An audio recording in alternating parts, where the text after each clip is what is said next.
Bilang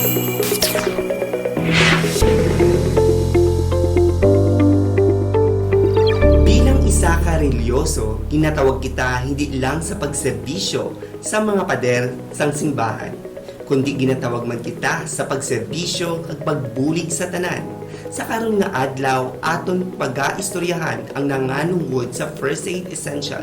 Aton kapatpaton ang mga basic first aid kung paano makabulig sa pagsalbar sang kabuhi kapag ang isa sa atong mga utod magatrap sa isa ka building sa tion sang sunog.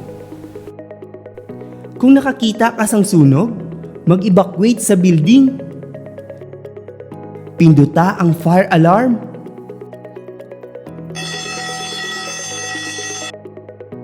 Umagtawag sa Fire Emergency Hotline 911. Magpaabot sang tanda sang pangayuon sang bulig sa bintana o kon sa pertahan. Taklupi ang imo baba kag ilong sang basa nga tela, agud masala ang aso.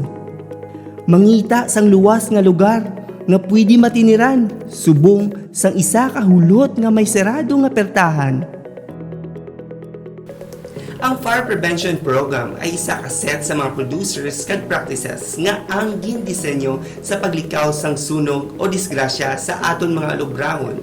Mahimo naton ini sa pag-improbar sang aton mga idea suno sa prevention.